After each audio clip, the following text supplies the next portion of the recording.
Astaghfirullah. Alhamdulillah wassalatu wassalamu ala Rasulillah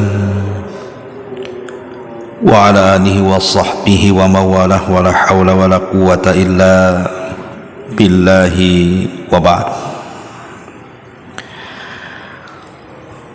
Alhamdulillah, segala puja dan puji hanya milik Allah subhanahu wa ta'ala. Salawat dan juga salam kita hadiahkan kepada Rasul kita Nabi besar Muhammad sallallahu alaihi wa ala alihi wasallam. Pembahasan di pagi hari ini kita akan membahas tentang bahayanya mengucap kalimat saya dalam kondisi-kondisi tertentu. Ma'asyiral muslimin yang dimuliakan Allah subhanahu wa ta'ala, pada dasarnya mengenalkan diri kepada orang lain itu perkara mubah saja. Saya fulan ibn fulan, saya orang ini atau saya orang sana. Karena Nabi SAW pun sering menggunakan kalimat saya, seperti Rasul mengatakan, ana sayyidu waladi Adam yaumal qiyamah, saya adalah pemimpin anak Adam pada hari kiamat. Tapi dalam kondisi-kondisi tertentu, kalimat saya atau aku atau ana itu sangat membahayakan, bahkan bisa mengundang kemurkaan Allah subhanahu wa ta'ala. Ma'asyiral muslimin yang dimuliakan Allah subhanahu wa ta'ala, di dalam Al-Quran saya akan contohkan 5 kalimat saya yang sangat tercela dan diucapkan makhluk yang paling buruk yang dicatat dalam Quran. Pertama, ucapan iblis, dan itu disebutkan dalam surah Al-A'raf ayat 12. Ana khairun minhu, saya lebih baik daripada Adam. Kemudian yang kedua, ucapan Namrud dalam Al-Baqarah 258. Ana uhyi wa umit, saya bisa menghidupkan dan saya juga bisa mematikan.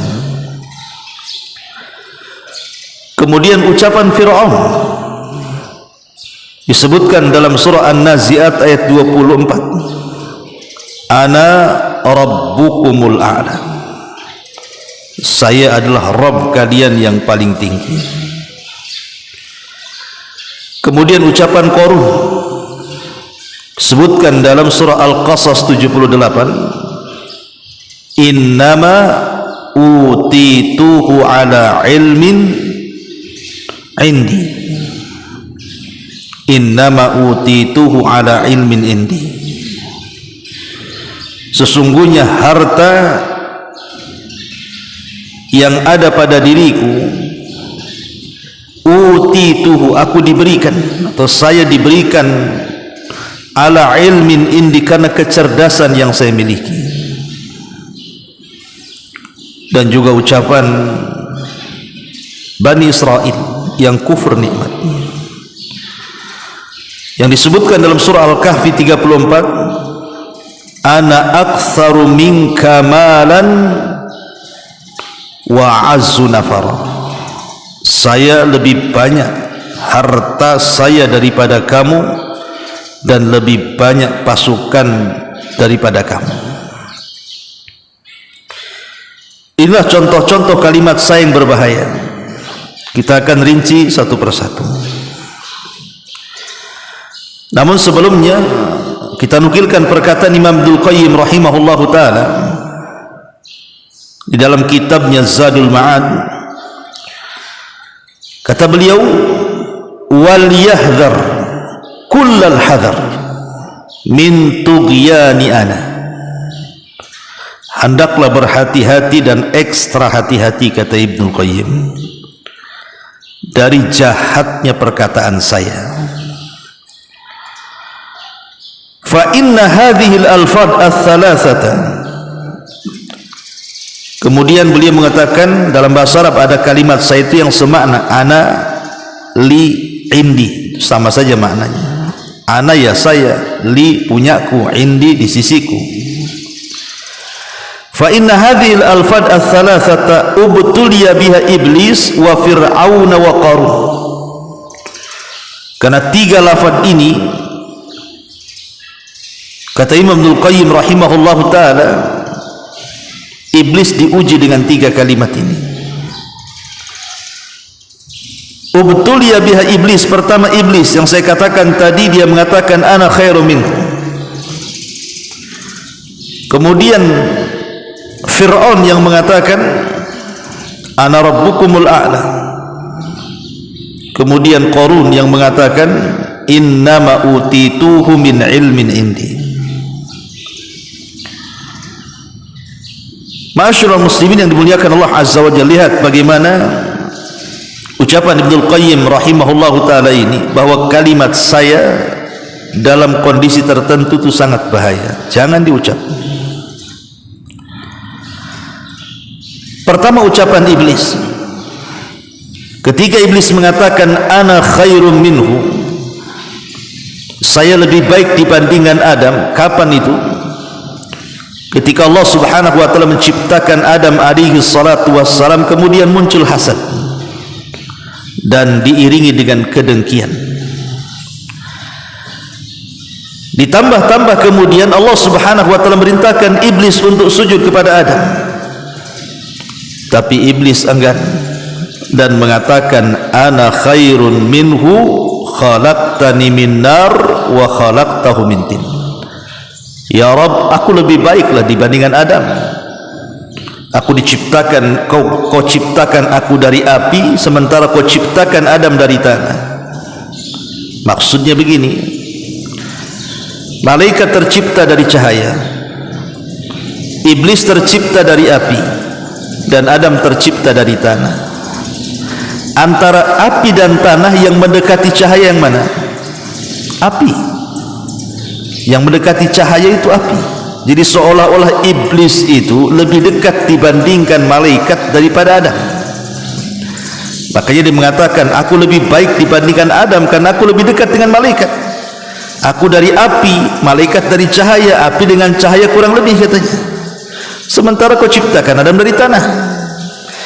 Dari sini bukan hanya sekedar hasad dan dengki, muncullah takabur, sombong. Dari takabur ini muncul kekufuran, tidak mau melaksanakan perintah Allah. Dari sini Allah katakan wa idh qala rabbuka lil malaikati isjudu li adam fasajadu illa iblis aba wastakbara wa kana minal kafirin. Dan ingatlah ketika Rabbmu berfirman kepada seluruh malaikat, sujudlah kalian kepada Adam, maka semua malaikat sujud kecuali iblis. Dia enggan, dia sombong, dan dia termasuk makhluk yang kafir. Di dalam konteks ini kalimat ana ini bahaya. Ini kalimat iblis. Kalau dia sampai mengatakan saya lebih baik dibandingkan dia, saya ini, saya itu, sedikit-sedikit saya, ini kesombongan. Dan sombong itu ridha Allah, hanya dimiliki oleh Allah Azza wa Jalla. Allah yang berhak sombong, manusia tidak berhak sombong. Makanya kalau kita membahas Asmaul Husna, nama-nama Allah yang baik, ada nama-nama Allah itu yang sifatnya Jamal, ada nama-nama Allah itu yang sifatnya Jalal. Ada Jalal, ada Jamal. Jamal itu artinya indah. Kalau nama Allah itu indah, berarti kita harus mengikuti keindahan nama Allah. Allah Rahim, maka kita juga berusaha untuk Rahim. Allah Ghafur, kita berusaha untuk Ghafur. Tetapi kalau nama Allah itu Jalal, yang mengandung kemuliaan, kebesaran dan keagungan, kita tidak boleh meniru, tetapi meniru dengan kebalikannya. Ketika Allah sombong berarti kita tawadhu, ketika Allah khaliq berarti kita makhluk, dan begitu seterusnya. Ini yang pertama. Yang kedua, ucapan Namrud. Dia mengatakan ana uhyi wa umit, Al-Baqarah 258. Kasusnya adalah ketika Namrud ini mendengar berita ada anak muda dibakar, kok enggak mempan, Nabi Ibrahim ya, dibakar oleh gubernur yang ada di Babil. Jadi berita Ibrahim dibakar itu sampai kemana-mana, sampai ke telinga Namrud. Kok ada dibakar, kok enggak mati? Maka Namrud ini pengen ketemu dengan Ibrahim ini. Akhirnya kemudian dipanggillah Ibrahim alaihi salatu wasallam di hadapan Namrud. Terjadilah dialog di sini. Karena Ibrahim mengatakan bahwa yang menyelamatkan aku dari api itu adalah Tuhan, sementara Namrud ngaku Tuhan. Terjadi dialog di sini. Namrud bertanya kepada Ibrahim, siapa Tuhanmu? Kata Ibrahim, Rabbiyalladzi yuhyi wa yumit, Rabbku yang menghidupkan dan mematikan. Kata Namrud, oh kalau begitu ana uhyi wa umit. Nah, di sini kalimatnya, saya juga bisa menghidupkan, saya juga bisa mematikan. Didatangkan dua tahanan, yang satu dibunuh, yang satu dilepaskan. Nah, ku bunuh satu, ku biarkan satu.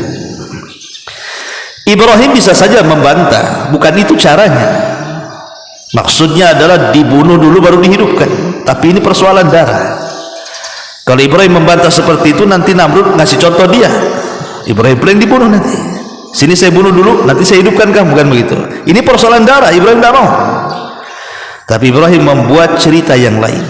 Oke, kau bisa menghidupkan, kau bisa mematikan. Sekarang Rabbku menerbitkan matahari dari arah timur dan menenggelamkan dari arah barat. Kau putar tuh matahari itu, fa'ti minal maghrib, datangkan dari arah barat. Fabuhital ladzi kafar, maka Namrud terdiam. Lihat bagaimana Namrud, dia menantang Allah subhanahu wa ta'ala dengan kalimat ana, saya juga bisa menghidupkan dan matikan. Ini kufur, menantang Allah subhanahu wa ta'ala, karena yang menciptakan dan mematikan itu hak rububiyah Allah. Tidak boleh kehususan Allah diambil oleh makhluk. Kesyirikan, kekufuran. Ini yang kedua. Yang ketiga, ucapan Fir'aun yang mengatakan ana rabbukumul a'la, An-Nazi'at 24. Dan ini lebih bahaya lagi, karena Fir'aun mengatakan seperti itu. Kenapa sampai mengatakan ana rabbukumul a'la, saya Rabb kalian yang maha dahsyat? Karena Fir'aun ini merasa dirinya Tuhan. Ketika Nabi Musa alaihi salatu wassalam berdakwah di Mesir dan pengaruhnya cukup bagus, maka Fir'aun takut kekuasaannya hilang. Dari situ dia mengaku Tuhan dan mengatakan ana rabbukumul a'la, ingat saya Rabb kalian yang paling tinggi. Maka apa yang terjadi? Fa'aghraqnahum, kami tenggelamkan Fir'aun itu. Sekarang kau ngaku Tuhan, selamatkan dirimu. Kalau Tuhan bisa menyelamatkan dari ketenggelaman, ketika tidak bisa menyelamatkan dari tenggelam, berarti bukan Tuhan. Lalu apa ucapan ana rabbukumul a'la di sini?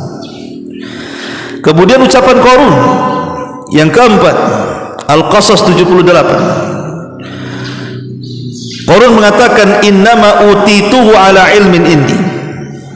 Dalam riwayat Israiliyat, Qarun ini dulunya seorang munawwir. Kalau dia membaca Taurat itu sangat indah bacaannya, diundang kemana-mana. Kalau di zaman sekarang tuh qori lah, undang sana undang sini, qori gitu ya, qori Taurat. Suka orang kalau Qarun membaca Taurat waktu miskin. Kemudian dia datang kepada Nabi Musa minta doa agar dibentangkan kekayaannya. Maka Musa mengajarkan Ismul A'zam kepada Qarun. Akhirnya entah bagaimana ceritanya, Qarun menjadi kaya raya. Setelah kaya raya, Allah bentangkan kekayaan, Musa pun mensyariatkan untuk mengambil zakatnya. Tapi tiba-tiba ketika orang yang disuruh Musa mengambil zakat kepada Qarun, Qarun pula mengelak dan mengatakan innama utituhu ala ilmin indi. Enak saja si Musa ngambil zakat katanya. Ini kekayaan itu karena kecerdasanku, bukan karena doa, bukan karena Allah, karena aku cerdas. Jadi dari sini menunjukkan bagaimana kesombongan Qarun, menasabkan nikmat kepada dirinya bukan kepada Allah, kufur nikmat. Dari sini kita tahu bahwa kalimat ana ini bahaya dalam konteks seperti ini. Dia mengkufuri nikmat kalau bukan karena saya. Ini semua karena Allah, bukan, tidak ada makhluk berserikat dalam masalah nikmat. Dan yang terakhir adalah ucapan Bani Israel yang kufur nikmat dalam surah Al-Kahfi 34. Ketika ada orang yang bersyirikat, begitulah Allah Subhanahu wa taala sudah menggambarkan biasanya orang bersyirikat itu masalah. Kalau ada 2 orang 3 orang berbisnis, pasti salah satunya zalim, salah satunya khianat, salah satunya bermasalah. Wa inna katsiran minal khulata la yabghi ba'dukum ba'dha. Kebanyakan orang yang bersyirikat itu pasti ada masalah. Makanya kadang-kadang orang usaha itu pengen sendiri dan berserikat, dan itu sudah banyak kejadiannya kan. Orang berbisnis berdua bertengkar, bagi hasilnya nggak beres, kadang-kadang ditilep uangnya, kadang-kadang menzalimi satu dengan yang lainnya. Itu ma'ruf karena Al-Quran mengatakan seperti itu. Kebanyakan wa inna katsiran minal khulata la yabghi ba'dukum ba'dha. Kebanyakan orang berserikat dalam usaha itu pasti masalah itu, kecuali orang-orang yang dirahmati. Di zaman Bani Israel ada 2 orang yang berserikat, akhirnya pisah kongsi. Ya sudahlah, sahamnya sini saya ambil 50%. Akhirnya usaha masing-masing. Yang satu ini orang baik, ketika mendapatkan sahamnya dia sedekahkan semuanya. Yang satu pula orang bakhil, dia belikan kebun sebanyak-banyaknya. Akhirnya jadi kaya. Kawannya yang dulu pernah berserikat yang sudah miskin ini, dia ingin mencari pekerjaan. Daripada mencari pekerjaan kepada orang lain, baguslah ke kawan kan begitu. Akhirnya datanglah ke kawannya, bukannya diterima bekerja, malah kemudian si kawan ini menyombongkan seolah-olah kau ini jahil, bodoh. Mana kekayaan yang dulu kita bagi? Kenapa kau tidak seperti aku?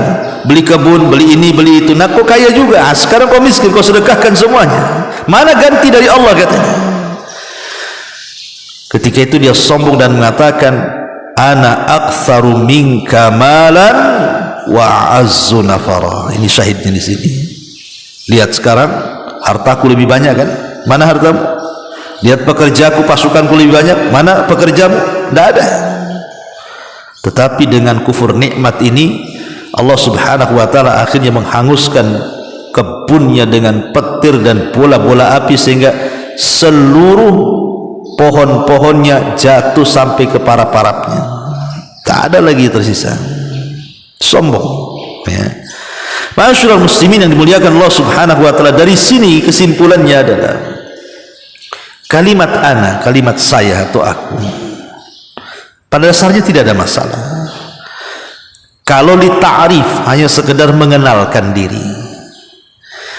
Tetapi menjadi masalah itu kalau digunakan untuk kesombongan. Dan ini yang banyak di masyarakat. Kalau bukan karena saya, itu masalah. Ini semua karena saya, itu semua karena saya. Kalau bukan karena saya tidak jadi. Itu yang disebut dengan ananiyah namanya. Disebut ananiyah, seolah-olah dialah yang paling berjasa, Allah tidak dilibatkan di situ. Tidak ada yang semua karena saya, semua karena Allah harusnya. Ucapan yang benar itu semua karena Allah. Kalau bukan karena Allah kemudian saya. Gitu maksudnya.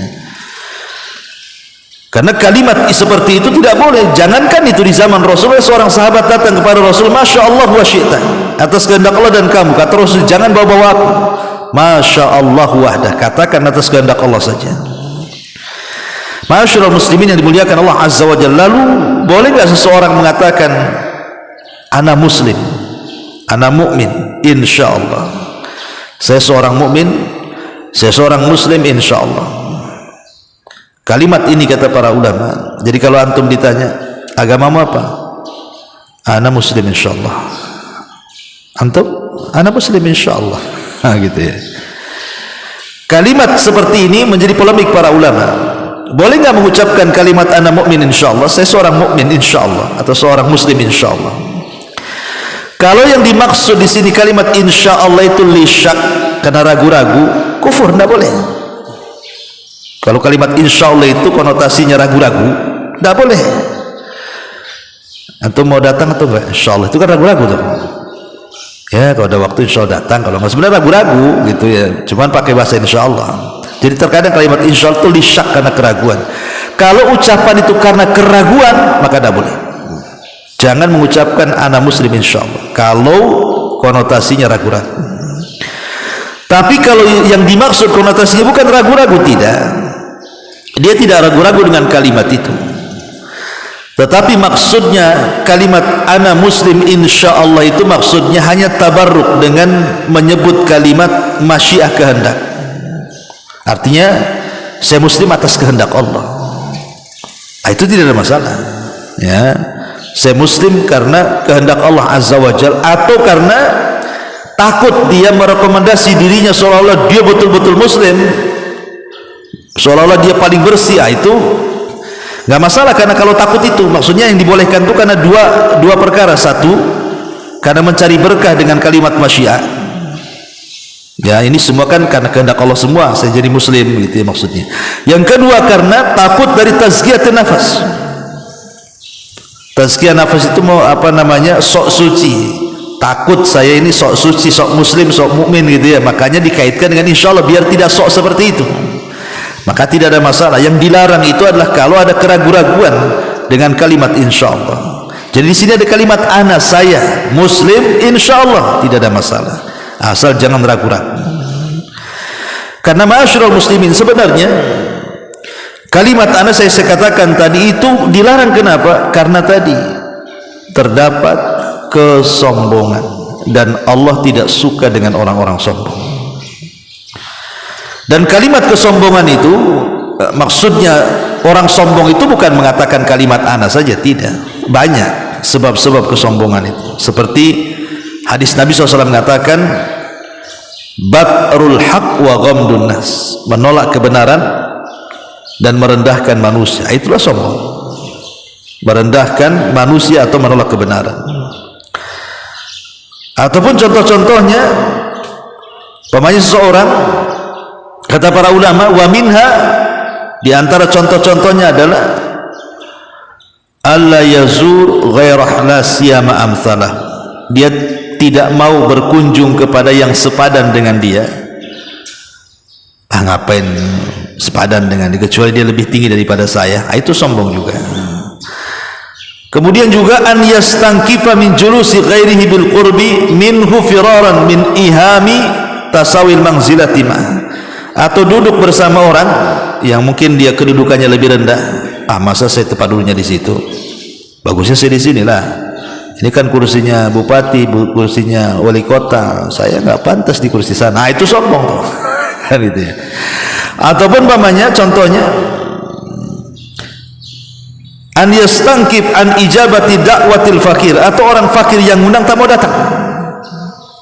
Ada orang miskin ngundang kita makan walimah dan begitu seterusnya, akikah, tak mau datang pula. Sombong. Itu juga termasuk sombong. Ataupun pamannya ada muqabulil haq inda munadharatil aqran, atau ketika berdebat dengan sesama selevel dia tak mau menerima. Selevel aja ngapain saya terima pendapat dia, kecuali lebih cerdas daripada saya. Itu sombong juga. Kemudian adamul i'tiraf bi khati'atihi ma annahu ya'lam kaunuhu fi khata', dia tahu dia salah tapi tak ngaku salah. Itu sombong juga. Kemudian juga an yatawaqqa majalisatul mardah wal ma'lulin wa yatahasyaha lidzalika la litawaqil adl, dia tidak mau duduk mengunjungi orang sakit, mengunjungi orang yang ya umpamanya sudah susah hidupnya, bukan karena takut tertular penyakitnya, enggak, memang nggak mau saja dia datang, nggak mau dekat-dekat orang-orang kayak gitu. Ini juga sombong, dan banyak contohnya. Tetapi yang banyak di masyarakat biasanya kalimat sombong itu terlontar dari kalimat anania, kalimat saya. Itu kalimat iblis. Ingat, kalimat saya ini kalimat iblis, kalimat Namrud, kalimat Fir'aun, kalimat Qarun, dan kalimat Bani Israel yang kufur akan nikmat Allah subhanahu wa ta'ala. Maka hindari kalimat ana yang mengakibatkan kesombongan, karena kesombongan itu adalah ridanya Allah. Ketika kiamat datang dan bumi, langit dan alam semesta dihancur-hancurkan, manusia mati, jin mati, malaikat mati, apa kata Allah? Limanil mulkul yaum. Kalian tahu siapa pemilik kekuasaan ini? Tidak ada yang jawab karena tidak ada makhluk. Maka Allah jawab sendiri, lillahil wahidil qahar. Maka kekuasaan ini milik zat yang satu Allah, dialah yang berhak menghukum semua makhluknya. Wallahu a'lam bishawab. Mudah-mudahan manfaatnya. Subhanaka bihamdika asyhadu an la ilaha illa anta astaghfiruka wa atubu ilaik. Allahu ta'ala alam. Assalamualaikum warahmatullahi wabarakatuh.